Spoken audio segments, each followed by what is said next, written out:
संसद में बहस चल रही थी देश के बजट पर, लेकिन कैमरे की नजर चली गई एक बेल्ट पर जिसकी कीमत बताई जा रही है 82,000। सवाल ये नहीं कि बेल्ट महंगी थी, सवाल ये है कि उसे छुपाने की जरूरत क्यों पड़ी।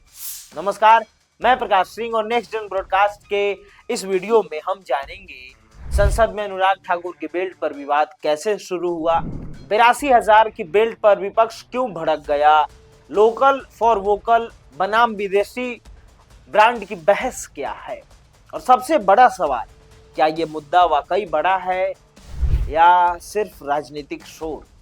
आइए सबसे पहले पूरा विवाद समझते हैं। मामला है फरवरी 2026 के बजट सत्र का। लोकसभा में सत्ता पक्ष और विपक्ष के बीच तीखी बहस चल रही थी। इसी दौरान जब बीजेपी सांसद और पूर्व केंद्रीय मंत्री अनुराग ठाकुर अपनी सीट से खड़े हुए, कैमरे में उनकी कमर पर बंधी बेल्ट साफ नजर आई, जिसके बाद राजनीतिक प्रतीकों और नैतिक दोहरेपन को लेकर देश भर में बहस फिर से तेज हो गई।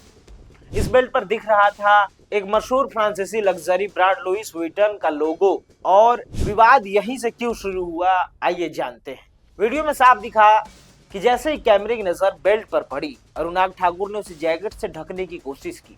बस यहीं से वीडियो वायरल हो गया। आखिर 82,000 की बेल्ट में ऐसा क्या है? इंटरनेट पर किए गए दावों के मुताबिक इस लुइस विटन बेल्ट की कीमत 82,000 से 1 लाख के बीच बताई जा रही है। एलवी का एक इंटरनेशनल लग्जरी ब्रांड है जिसके प्रोडक्ट आम आदमी की पहुंच से काफी दूर माने जाते हैं। लुइस विटन की लग्जरी बेल्ट आमतौर पर बछड़े के चमड़े से बनाई जाती है। इसी बात से एक बड़ा विरोधाभास उजागर किया गया। एक तरफ देश में गाय रक्षा के नाम पर आक्रामक बयानबाजी और हिंसा होती रही है, वहीं दूसरी तरफ सत्ता से जुड़े नेताओं का महंगे विदेशी चमड़े के उत्पाद इस्तेमाल करना सवाल खड़े करता है। आइए जानते हैं अब कि लोकल फॉर वोकल की बहस कहां से आई। विवाद इसलिए बढ़ा क्योंकि बीजेपी और सरकार लगातार लोकल फॉर वोकल और स्वदेशी की बात करता है। ऐसे में एक बड़े नेता का विदेशी लग्जरी ब्रांड पहनना विपक्ष को सीधा हमला करने का मौका दे गया। आलोचकों का कहना है कि भारत में बीते वर्ष में कई मुसलमानों और दलितों पर गाय या बीफ से जुड़े संदेह मात्र पर हमले और लिंचिंग की घटनाएं हुई है, जिन्हें गाय को पवित्र बताकर कसूरवार ठहराया गया। ऐसे माहौल में हिंदुत्व राजनीति से जुड़े एक वरिष्ठ नेता का विदेशी लग्जरी ब्रांड का चमड़े का उत्पाद पहनना कई लोगों को चयनात्मक नैतिकता का उदाहरण लगता है।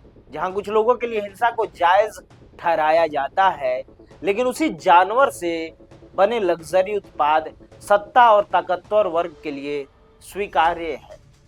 यह विवाद एक बार फिर यह असहज सवाल खड़ा करता है कि आज के भारत में कानून, धर्म और राष्ट्रवाद वास्तव में किसके हित में काम कर रहे हैं। विपक्ष और सोशल मीडिया यूजर्स ने तंज कसते हुए कहा, गरीबों की बात करने वाले नेता 80,000 की बेल्ट पहन रहे हैं।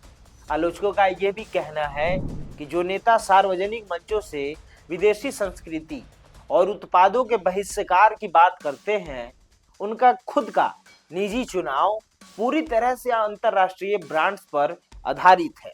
वहीं दूसरी तरफ कुछ लोग ये भी कह रहे हैं किसी व्यक्ति का पहनावा उसकी निजी पसंद है, इसे राजनीतिक मुद्दा बनाना गलत है। फिलहाल इस पूरे मामले पर न तो अनुराग ठाकुर और न ही बीजेपी की ओर से कोई आधिकारिक बयान सामने आया है।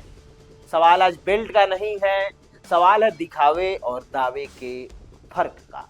क्या किसी नेता का महंगा पहनावा गलत है या फिर जनता के मुद्दों के बीच ये बहस बेवजह है? आप क्या सोचते हैं?